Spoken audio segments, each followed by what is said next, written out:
ప్రేమికుల రోజు ఆనందం, ఆప్యాయత, ప్రేమను పంచుకునే రోజు. కానీ అదే రోజు భారతదేశ చరిత్రలో ఒక రక్తపు టేరుగా నిలిచిపోయింది.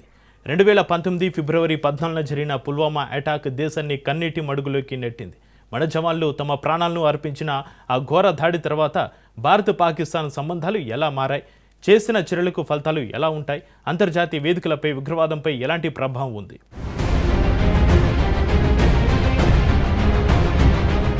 2019 ఫిబ్రవరి 14 ప్రపంచవ్యాప్తంగా ప్రేమికుల రోజు, ఆనందం, స్నేహం, ప్రేమను పంచుకునే రోజు. కానీ అదే రోజున భారతదేశానికి విషాదాన్ని మిగిల్చిన సంఘటనగా పుల్వామా అటాక్ చరిత్రలో నిలిచిపోయింది. ఒకవైపు యువజనులు ప్రేమికుల దినోత్సవాన్ని జరుపుకుంటుండగా మరోవైపు దేశం తన సైనికుల ప్రాణత్యాగంతో కన్నీరు మున్నీరైంది. ప్రేమను గుర్తు చేసే రోజే రక్తంతో నిండిపోవడం దేశ ప్రజల హృదయాలను తీవ్రంగా కలిచివేసింది.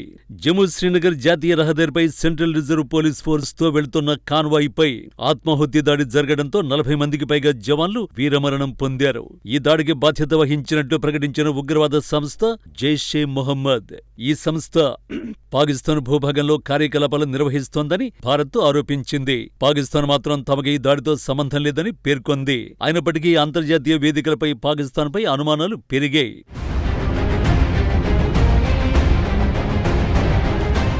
ప్రేమికుల రోజున జరిగిన ఈ దారుణం దేశవ్యాప్తంగా మరింత భావోద్వేగాన్ని రేకెత్తించింది. తమ కుటుంబాలతో, ప్రియమైన వారితో కలిసి ఉండాల్సిన రోజున అనేక కుటుంబాలు శాశ్వతంగా తమ కుమారులు, భర్తలను కోల్పోయాయి. ప్రేమకు ప్రతీకగా భావించే రోజున ద్వేషం, ఉగ్రవాదం తన క్రూర రూపాన్ని చూపించాయి. ఈ విరుద్ధ భావన ప్రజలలో తీవ్ర ఆగ్రహాన్ని కలిగించింది. దాడి అనంతరం భారత ప్రభుత్వం కఠిన నిర్ణయాలు తీసుకుంది. ప్రధానమంత్రి నరేంద్ర మోడీ ఉగ్రవాదంపై జీరో టాలరెన్స్ విధానాన్ని ప్రకటించారు. దాడికి కారణమైన వారిని క్షమించబోమని స్పష్టం చేశారు. ఈ ప్రకటనకు అనుగుణంగా 2019 ఫిబ్రవరి 26న భారత వాయుసేన పాకిస్తాన్లోని బాలకోట్ ప్రాంతంపై లక్ష్యిత దాడి చేపట్టింది. ఈ చర్యను బాలకోట్ ఎయిర్ స్ట్రైక్ గా పిలుస్తారు. ఉగ్రవాద శిక్షణ శిబిరాలను లక్ష్యంగా చేసుకున్నట్లు భారత్ ప్రకటించింది. పరిణామాల సమయంలో ఇండియన్ ఎయిర్ ఫోర్స్ కు చెందిన వింగ్ కమాండర్ అభినందన్ వర్ధమాన్ పాకిస్తాన్ చెరలో పడటం, అనంతరం విడుదల కావడం రెండు దేశాల మధ్య ఉద్రిక్తతను మరింత పెంచింది. అయినప్పటికీ అంతర్జాతీయ ఒత్తిడి, దౌత్యపరమైన చర్చల ద్వారా యుద్ధ పరిస్థితి నివారించబడింది.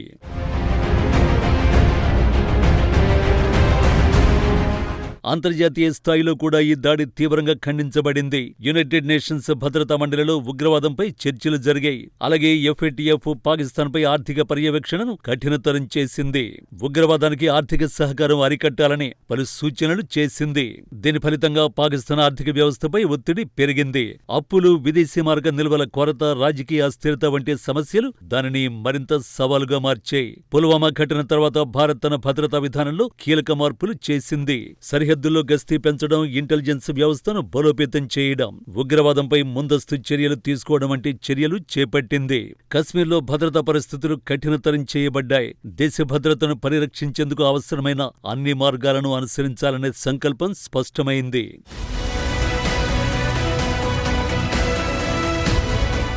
ప్రస్తుతం భారత-పాకిస్తాన్ సంబంధాలు పూర్తిగా సాధారణ స్థితికి రాలేదు. సరిహద్దు వద్ద అప్పుడప్పుడు కాల్పుల విరమణ ఉల్లంఘనలు చోటు చేసుకుంటున్నా పెద్ద స్థాయి యుద్ధ పరిస్థితి అయితే లేదు. చేసిన పాపం ఊరికే పోతుందా అన్నట్లు పాకిస్తాన్ అంతర్గతంగా ఆర్థిక, రాజకీయ సంక్షోభాలను ఎదుర్కొంటోంది. అంతర్జాతీయ ఒత్తిడి, ఉగ్రవాదంపై చర్యలు తీసుకోవాల్సిన అవసరం, ఆర్థిక పరిమితులు వంటి అంశాలు దాని పరిస్థితిని ప్రభావితం చేస్తున్నాయి. రాజకీయంగా కూడా పాకిస్తాన్ అస్థిరతను ఎదుర్కొంటోంది. ప్రభుత్వ మార్పులు, సైన్యం, పౌరపాలన మధ్య శక్తి సమీకరణాలు, అలాగే అంతర్గత రాజకీయ విభేదాలు దేశ పరిపాలనపై ప్రభావాన్ని చూపుతున్నాయి. ఒకవైపు ఆర్థిక సంక్షోభం, మరోవైపు భద్రతా సమస్యలు కలిసి దేశాన్ని క్లిష్ట పరిస్థితుల్లోకి నెట్టేస్తున్నాయి. ఆ సంఘటన రెండు దేశాల మధ్య ఉన్న అనుమానాలు, విభేదాలను మరింత లోతుగా చేసింది. అయితే కాలక్రమంలో పరిస్థితులు మారినా సంబంధాలు పూర్తిగా సాధారణ స్థితికి చేరలేదని చెప్పాలి.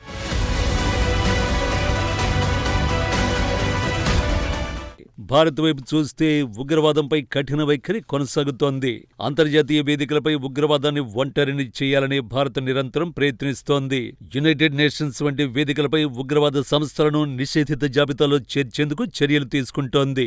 అదే సమయంలో ప్రత్యక్ష యుద్ధాన్ని నివారిస్తూ వ్యూహాత్మకంగా దౌత్యపరమైన ఒత్తిడి కొనసాగిస్తోంది. అంతర్జాతీయ రాజకీయాలు న్యాయం, అన్యాయం అనే సరళ రేఖలపై మాత్రమే నడవవు. దేశాల ప్రయోజనాలు, వ్యూహాత్మక అవసరాలు, అంతర్జాతీయ మద్దతు, ఆర్థిక పరిమితులు కలిసి కలిసి ఒక సంక్లిష్ట సమీకరణాన్ని సృష్టిస్తాయి. అయినప్పటికీ ఉగ్రవాదానికి మద్దతు లేదా సహకారమిచ్చిన దేశాలు దీర్ఘకాలంలో అంతర్జాతీయ ఒంటరితనం, ఆర్థిక ఒత్తిడి, ప్రతిష్ట నష్టం వంటి ఫలితాలను ఎదుర్కోవలసి వస్తుంది అనే వాస్తవం స్పష్టమవుతోంది. ప్రేమికుల రోజున జరిగిన పుల్వామా దాడి ఒక దేశానికి ఎంతటి బాధను మిగిల్చిందో ఈ సంఘటన మనకు గుర్తు చేస్తుంది.